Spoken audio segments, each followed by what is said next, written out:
guys, welcome back to Red Records Volume 2. This will be a slightly different video than you guys are probably used to, and that's because it's going to be a video essay on my favorite show, Agents of S.H.I.E.L.D. And you're probably asking, why are we doing a video essay, Kaelyn?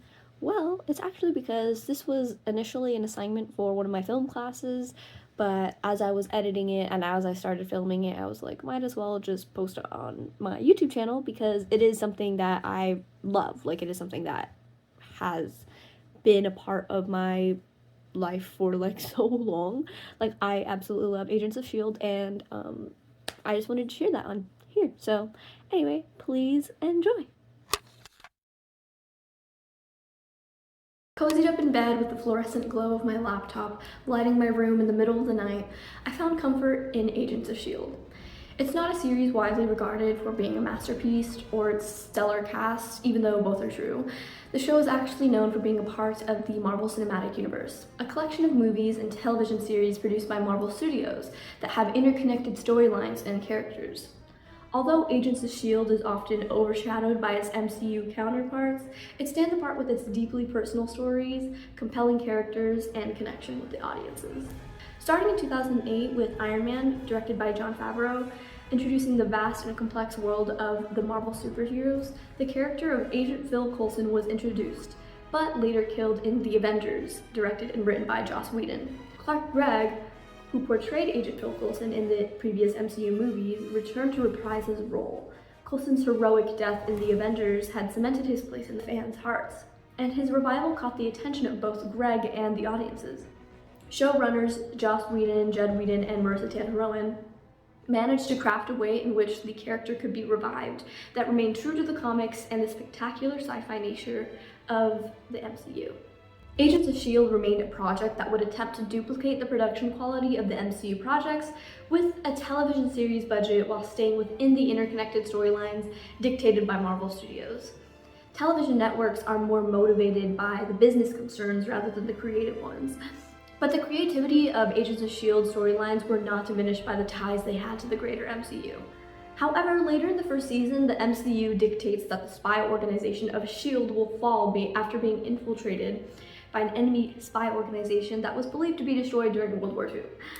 The plot completely destroys the entire premise of the show and the entire idea that these characters are Agents of S.H.I.E.L.D., which quite literally is the name of the project. While Captain America: The Winter Soldier surprised audiences with the fall of S.H.I.E.L.D. in the larger MCU projects, Agents of S.H.I.E.L.D. managed to make the entire plot personal by getting audiences connected to characters they've been watching for 17 episodes. Although the show can feel a bit out there sometimes, there's no change in the main idea that the entire show is about, which is the importance of fighting for what matters most. Agents of S.H.I.E.L.D. is a series of story orientation, in which 3-act plots flow naturally due to the logical nature of the espionage show. This also allowed writers to find it very natural and easy to work around commercial breaks to keep audiences engaged. They utilized cliffhangers and interesting plots to keep viewer retention. In a series created to explore a secret organization of spies, the writers utilized archetypes for the main characters that brings a natural fun to the story that makes it enjoyable to watch multiple times. With a group consisting of a loyal company man, an espionage expert, a mysterious warrior, 2 socially awkward scientists, and a rebellious civilian hacker, the showrunners were able to incorporate comedy, emotion, and relatability while still allowing for grim and dark moments. One thing that Agents of S.H.I.E.L.D. was able to do over the course of the 7 seasons was alter characters through their own story arcs. For example, Phil Coulson was seen as a loyal agent who is consistently trusting the system of S.H.I.E.L.D., but that later changes when he realizes the circumstances regarding his near death. Another character that changes is Skye, who is introduced as a hacktivist who leans very radically against government systems and secrets. However, once she becomes an agent, it is clear that her opinion has changed toward needing government agencies to protect average citizens from the unknown. The character's growth throughout the series is one of its greatest strengths.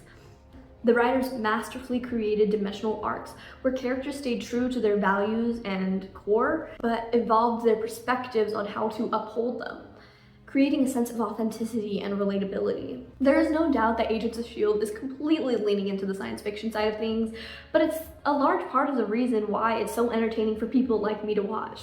Science fiction shows produced by Marvel Studios today don't feel the same because there's a lack of adoration for the characters or little risk to the storyline. Streaming platform shows like Miss Marvel and She-Hulk did a bad job at making us feel connected to the characters like Agents of S.H.I.E.L.D. is able to do through cable television. Whereas in Miss Marvel, the writers were hoping for the protagonist to be liked simply because of her youth and innocence, Agents of S.H.I.E.L.D. allowed audiences to be introduced to these characters, get to know them, and watch them grow. Even compared to MCU projects like Guardians of the Galaxy and the Avengers, the family dynamic and personal connections in those films feel hindered by the limitations of their medium. In Guardians of the Galaxy, the main group comes together quickly in life or death situations, and in the Avengers, the relationships are primarily rooted in teamwork rather than emotional intimacy. By contrast, Agents of S.H.I.E.L.D. has the ability to let slow-burn relationships and friendships develop naturally through shared experiences of loss, betrayal, and victories. The weekly format allows audiences to watch these connections evolve gradually, creating a more personal bond with these characters, something difficult to accomplish in a 2-hour movie. Agents of S.H.I.E.L.D. is ultimately a great series because although it originated in the shadow of the greater MCU, it still shined brightly. By centering its storytelling on richly developed characters and their evolving relationships, it created something deeply personal and meaningful. For me, Agents of S.H.I.E.L.D. isn't just about espionage and spies. It's about family, it's about resilience, and most importantly, it's about fighting for what matters most. Thank you for watching the video essay on my favorite TV show. I hope you enjoyed. I know it's very casual and it's not very great, but you know, it's pretty much just for fun and also for my final. So yeah, anyway, hope you enjoyed listening to me rant about Agents of S.H.I.E.L.D. for 6 minutes, and thank you for watching. See you in the next one. Bye!